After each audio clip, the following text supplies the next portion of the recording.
Students, welcome back my YouTube channel Ambika classes. आज की इस वीडियो के अंदर हम आपके सामने लेकर आए एनसीईआरटी का नया syllabus 12th class Rajasthan board के अंदर 2020-21 का जो सेशन था उसमें आरबीएसई का सिलेबस लागू था, लेकिन 2021-22 का जो सिलेबस है वो सिलेबस एनसीईआरटी पैटर्न पर लागू हुआ है। ठीक है, तो एनसीईआरटी पैटर्न पर जो नया सिलेबस लागू हुआ है तो वही सिलेबस के बारे में आज हम इस वीडियो के अंदर डिस्कस करेंगे। सबसे पहले आप ये देखिए कि एनसीईआरटी जो पैटर्न है, एनसीईआरटी में 12th बायोलॉजी के अंदर केवल 16 चैप्टर हैं जिन्हें 5 यूनिट्स में डिवाइड किया गया है।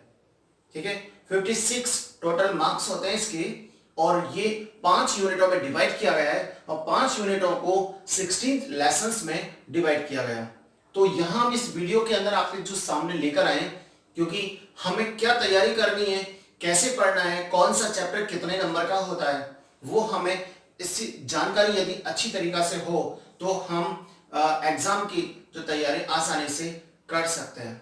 कौन सा चैप्टर ज्यादा मार्क्स का है, कौन सा कम का है, ज्यादा किस पर वेटेज रखना चाहिए, वो सब हम इस वीडियो के अंदर आज हम देखेंगे। तो आप ये देखिए कि 12th बायोलॉजी का जो न्यू सिलेबस है एनसीईआरटी पैटर्न का, उसे हमने 5 यूनिट्स में डिवाइड किया गया है, जिसकी फर्स्ट यूनिट्स है रिप्रोडक्शन। रिप्रोडक्शन जनन, जो कि टोटल 11 मार्क्स की है। कितने मार्क्स की है ये? 11 अंक, 11 मार्क्स की है। इसके अंदर टोटल 4 चैप्टर आते हैं। ये chapter number 1, chapter number 2, chapter number 3, chapter number 4, ये 4 लेसन्स में इसको डिवाइड किया गया है, जिसमें सबसे पहले आता है जीवों में जनन। जीव यानी कि सजीव के बारे में यहां पर डिस्कस करेंगे हम, जो कि पादप और जंतु हैं। पादपों के अंदर मेनली जो जनन होता है वो कायिक जनन होता है, कुछ में अलैंगिक जनन होता है, लैंगिक जनन होता है, जबकि जंतु जगत के अंदर जंतुओं में उच्च कोटि के प्राणी जो होते हैं उनके अंदर सभी में लैंगिक जनन होता है। किसी किसी जीव के अंदर अलैंगिक जनन की घटना भी होती है। तो यहाँ पर एक जीवों में जो जनन है वो एक जनरल इंट्रोडक्शन के रूप में आएगा कि जनन कितने प्रकार का होता है। ठीक है, वो कौन कौन सी विधि है उनके बारे में हम यहाँ पर डिस्कस करेंगे लेसन नंबर 1 के अंदर। सेकंड जो लेसन दिया हुआ है वो है एंजियोस्पर्म पादपों के अंदर रिप्रोडक्शन जनन की जो क्रिया है वो किस प्रकार से होती है। ये बहुत बड़ा चैप्टर है, तो इस चैप्टर में हमें बेसिकली जो कंसेप्ट है वो सबसे पहले स्टार्ट हम कहां से करेंगे कि फ्लावर स्ट्रक्चर क्या होती है, जो कि 11 के पार्ट में भी आता है।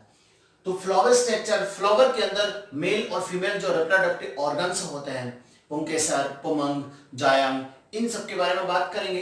इनका विकास कैसे होता है, उसके बाद इनमें निषेचन की क्रिया कैसे होती है, आवृतबीजी पादपों में दोहरा निषेचन क्या होता है, ठीक है, उनके अंदर भ्रूण का विकास क्या होता है, फल का निर्माण कैसे होता है, बीज कौन कौन से होते हैं, ठीक है, फल के प्रकार कौन कौन से होते हैं, इवन इनके अंदर पीढ़ों का एकांतरण। तो ये जो सारा टॉपिक है वो इसके अंदर आता है। पुष्पी पादपों में जन्म की जो विधि है वो काफी एक बड़ा चैप्टर है। ठीक है, कंपटीशन एग्जाम के अंदर इस चैप्टर के अंदर से काफी सारे short questions, objective questions, MCQ के जो क्वेश्चंस होते हैं वो यहां से पुट अप होते हैं। इसके बाद जो थर्ड चैप्टर है मानव जनन, मानव के अंदर अर्थात ह्यूमन एम्ब्रियोलॉजी, जो कि इसके अंदर 4 नंबर की होती है। ह्यूमन एम्ब्रियोलॉजी के अंदर कई सारे चैप्टर्स आते हैं। ठीक है, उन सभी चैप्टर्स को यहां पर एक चैप्टर 3rd नंबर के लेसन में डाल दिया। इसके अंदर हमें क्या क्या पढ़ना होता है कि मेल रिप्रोडक्टिव, ह्यूमंस के अंदर मेल रिप्रोडक्टिव ऑर्गन्स अर्थात नर जनन तंत्र, मादा जनन तंत्र, स्पर्म, ओवम, इनकी स्ट्रक्चर, इनके फॉर्मेशन की जो मैकेनिज्म होती है वो, इनकी स्ट्रक्चर पढ़ेंगे। और स्ट्रक्चर के बाद ह्यूमंस के अंदर जो निषेचन की क्रियाविधि है वो पढ़ना है। निषेचन के बाद इसके अंदर भ्रूण का विकास कैसे होता है, संतति निर्माण कैसे होता है, प्रसव क्रिया कैसे होती है, वो सारे टॉपिक इसके अंदर आते हैं। इसका बाद यहाँ पर मानव के अंदर रज चक्र का जो टॉपिक है वो भी यहाँ पर आएगा, इसके अंदर मानव जन्म के अंदर। ठीक है, जो कि फर्स्ट यूनिट के अंदर सबसे ज्यादा नंबर की होती है। कौन सी? मानव जनन, 3rd नंबर का लेसन। उसके बाद जो 4th नंबर का लेसन है केवल 2 नंबर का है और ये बहुत इजी चैप्टर होता है। ठीक है। मानव स्वास्थ्य के अंदर जो टॉपिक दिए हुए होंगे वो कौन से आते हैं, मानव जनन संबंधी जो समस्या है वो कौन सी है।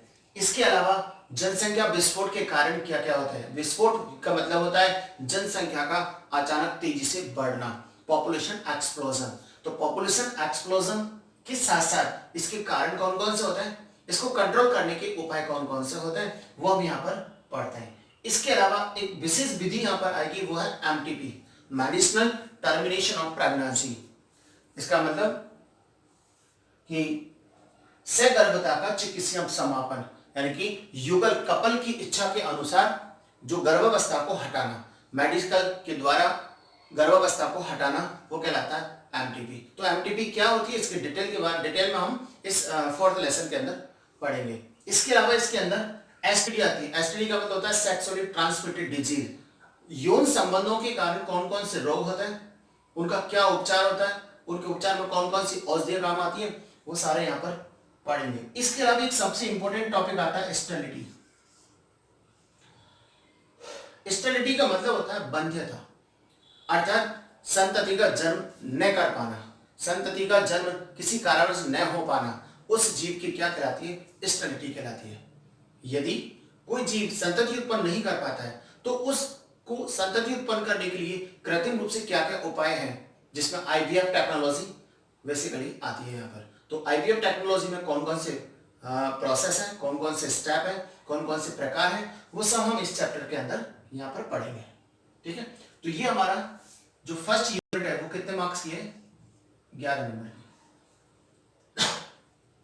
इसके बाद सेकंड जो यूनिट होती है जिसमें केवल 3 चैप्टर्स है, 3 लेसन्स है, सबसे ज्यादा नंबर की यूनिट है। ठीक है। कॉम्पिटिशन एग्जाम के हिसाब से भी ये बहुत इंपॉर्टेंट यूनिट है, जिसे बोलते हैं हम जेनेटिक्स एंड एवोल्यूशन। जेनेटिक्स के अंदर इसमें 2 चैप्टर है और एवोल्यूशन का 1 चैप्टर है, यानी इस यूनिट के अंदर टोटल 3 लेसन्स आएंगे।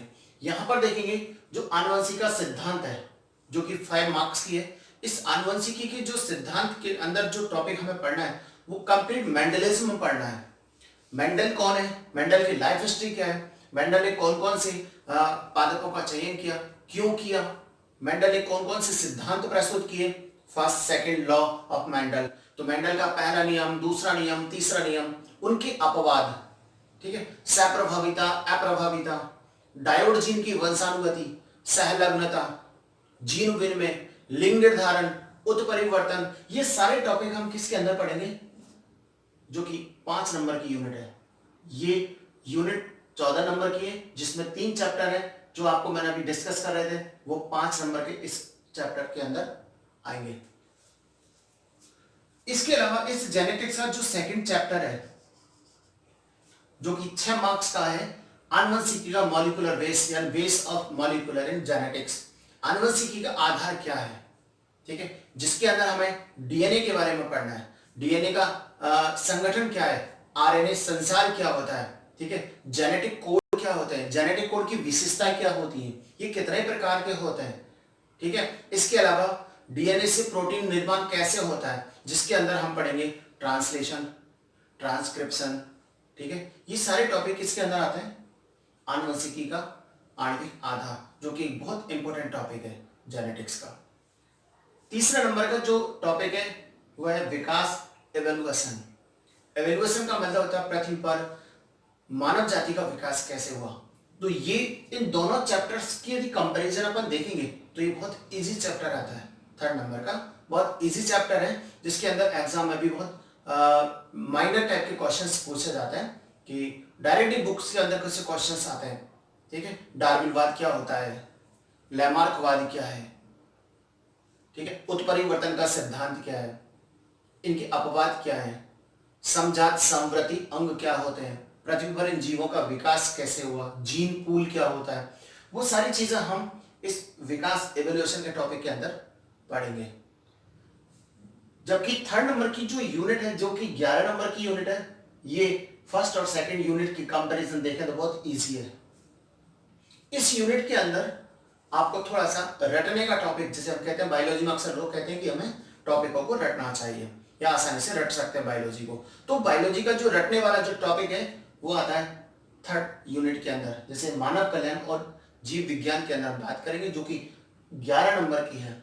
इसके अंदर सबसे पहले आता है 4 नंबर का टॉपिक, जो कि मानव स्वास्थ्य और रोग, यानी मानव के अंदर कौन कौन से रोग हैं, प्राकृतिक अर्जित उन रोगों के प्रकार, उनका उपचार, निवारण, प्रोटोजोआ जनित रोग, हेलमिंथेस जनित रोग, ठीक है, वायरस जनित रोग, बैक्टीरिया जनित रोग, इन सब के बारे में यहाँ पर अपन डिस्कस करेंगे। इसके अलावा खाद्य उत्पादन, फूड प्रोसेस के अंदर कौन कौन से सूक्ष्म जीव हैं जिनका उपयोग इसमें कर सकते हैं हम, और मानव कल्याण एवं सूक्ष्म जीव, यहाँ भी हम इन्हीं चीजों के बारे में डिस्कस करेंगे। तो ये कह सकते हैं इन दोनों यूनिट्स की कंपैरिजन ये बहुत इजी यूनिट है, ठीक है। अब आता है बायोटेक, जैव प्रौद्योगिकी या जैव तकनीकी। ये जो तकनीकी है ये एक लेटेस्ट एडवांस टेक्नोलॉजी है, ठीक है, जिसके अंदर हम सूक्ष्म जीवों का उपयोग करके उनकी जो प्रोडक्शंस होते हैं, उत्पादन होते हैं, उनको बढ़ाया जाता है, जिससे कि मानव को अधिक से अधिक लाभान्वित किया जा सके, ठीक है। तो ये जैव तकनीकी के अंदर हम 8 नंबर की यूनिट्स है, जिसमें 2 चैप्टर आते हैं। एक आता है बायोटेक का सिद्धांत और उसके प्रोसेस, और दूसरा बायोटेक का उपयोग। बायोटेक का जो सिद्धांत है, प्रोसेस है, इसके अंदर इसकी लाइफ हिस्ट्री आती है कि बायोटेक में अब तक क्या हो चुका है, आगे और क्या क्या संभावनाएं, डीएनए फिंगरप्रिंटिंग भी है इसके अंदर, एचजीपी भी है। इसके अलावा इसके अंदर जो आरएनजाइम होता है, आरएनजाइम का प्रकार है, आरएनजाइम क्या होता है, आरएनजाइम का नामकरण कैसे कर सकते हैं, वेक्टर क्या होता है, वाहक क्या होता है, ठीक है, वो सारी चीजें हम इस सिद्धांत, पीसीआर वगैरह के बारे में, इन सब के अंदर इस चैप्टर के अंदर हम पढ़ेंगे। कृत्रिम इंसुलिन का निर्माण कैसे होता है, ठीक है। इसके अलावा सूक्ष्म जीवों के द्वारा जो बायोटेक का जो एक सिग्निफिकेंस है, महत्वपूर्ण जो घटक है, वो सारी चीज हम यहाँ पर पढ़ेंगे। ट्रांसजेनिक पादपों का निर्माण कैसे करते हैं, प्रत्यक्ष अप्रत्यक्ष जीन स्थानांतरण क्या होता है, प्लाज्मिड क्या होता है, ठीक है, इंसुलिन, कृत्रिम इंसुलिन का निर्माण कैसे होता है, ठीक है, क्लोनीकरण क्या होता है, वो सारी चीजें हम इस एडवांस टेक्नोलॉजी जो कि जैव प्रौद्योगिकी है, इसके अंदर हम डिस्कस करेंगे। नेक्स्ट 5th यूनिट जो आपकी है, जो कि 12 नंबर की है, वो है इकोलॉजी और एनवायरमेंट, पारिस्थितिकी और पर्यावरण विज्ञान। ये भी एक कह सकते हैं इसकी तुलना में एक इजी यूनिट है, और जिसके अंदर 4 चैप्टर आते हैं। क्लासिफिकेशन हमने यहाँ पर किया हुआ है।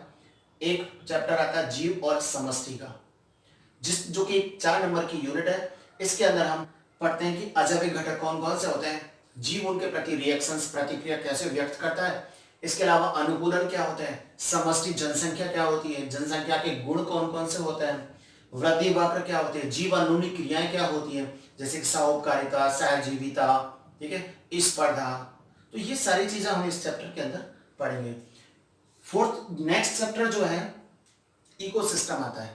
इकोसिस्टम जिसका निर्माण जैविक और अजैविक दोनों घटकों के द्वारा होता है, और इस घटक के अंदर कौन कौन से आता है। इसके अलावा खाद्य श्रृंखला क्या होती है, खाद्य जाल क्या होता है, ऊर्जा यानी पिरामिड्स, संख्या के, ऊर्जा के और भार के जो पिरामिड्स होते हैं, इकोलॉजिकल पिरामिड, उनके बारे में बात करेंगे। इकोलॉजिकल सक्सेशन, अनुक्रमण पढ़ना होता है, अनुक्रमण यानी प्राथमिक और द्वितीयक अनुक्रमण क्या है, वो सारी चीजें यहाँ पर पढ़ेंगे। इसके अलावा यहाँ पर पोषण चक्र आता है, जिसमें कार्बन, फास्फोरस, सल्फर, नाइट्रोजन, इन सभी चक्रों के बारे में बात करेंगे।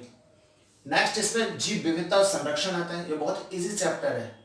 जीव विविधता का मतलब होता है पृथ्वी पर भिन्न भिन्न प्रकार के जीव जंतुओं का पाया जाना, ठीक है, उनको लुप्त होने से कैसे बचा सकते हैं, उनका संरक्षण कैसे किया जाता है, वो सब हम इस चैप्टर जो कि 2 नंबर का है, इसके अंदर पढ़ेंगे। और सबसे लास्ट का जो चैप्टर है वो होता है पर्यावरण के मुद्दे, ठीक है। पर्यावरण के जो मुद्दे हैं, ये आज के वातावरण के, आज के समय की सबसे बड़ी समस्या है, जिसके अंदर सबसे महत्वपूर्ण चीज आती है पॉल्यूशन, प्रदूषण क्या होता है। तो प्रदूषण, जल प्रदूषण, वायु प्रदूषण, ठीक है, मृदा अपरदन, ध्वनि प्रदूषण, ठीक है, ओजोन अपघटन क्या होता है, ग्रीन हाउस इफेक्ट क्या है। तो इन सभी के बारे में हम यहाँ पर इस चैप्टर के अंदर पढ़ेंगे, जो आज की समय की सबसे बड़ी एक समस्या है। तो जैसे कि आप ये चैप्टर है, ये वातावरण को नष्ट होने से बचाने के लिए, पॉल्यूशन को खत्म करने के लिए, उद्देश्य के आधार पर ये चैप्टर हमारे सिलेबस में डाले हुए हैं, ठीक है। इसी तरीका से एक जो जनन स्वास्थ्य का चैप्टर है, ये हमारे सामाजिक जो जीवन है हमारा, उस जीवन संबंधी जो बहुत सारी समस्याएं हैं, उनका उपचार करने के लिए इनके बारे में हमें जानकारी होना आवश्यक होती है। ठीक है, तो स्टूडेंट्स ध्यान रखो, हम जो नए एनसीईआरटी पैटर्न पर जो आपको मैंने सिलेबस के बारे में जानकारी दी है, इस सिलेबस के द्वारा आप ध्यान में रखते हुए आप हर चीज को, एक एक चैप्टर को बारीकी से यदि पढ़ेंगे तो निश्चित रूप से आपको सफलता मिलेगी। ठीक है, तो हमने इस चैनल पर, यूट्यूब पर जो अंबिका क्लासेस का जो चैनल है, तेजेंद्र गुप्ता के द्वारा जो टीचिंग की हुई है, तो यहाँ पर आपको एनसीईआरटी पैटर्न का पूरा सिलेबस बताया गया है, जो कि सत्र 2021 से 22 का एक सेशन है जिसमें ये लागू हुआ है। तो आप जैसे जैसे वीडियोस, हम कोई भी एक यूनिट स्टार्ट करेंगे, नेक्स्ट वीडियोस में आपको हर चैप्टर के बारे में डिटेल जानकारी मिलेगी। आप वीडियोस लगातार देखते रहेंगे। आप जितने ज्यादा वीडियोस को सब्सक्राइब करेंगे, चैनल को सब्सक्राइब करेंगे, उतना ही हम लोगों को क्या, एक प्रोत्साहन मिलता है। तो जितना ज्यादा हम प्रोत्साहित होते हैं, उत्साहित होते हैं, उतनी ज्यादा हमें टीचिंग में करने में आनंद आता है। तो आप निश्चित रूप से इन वीडियोस को लगातार देखते रहिए। Okay students.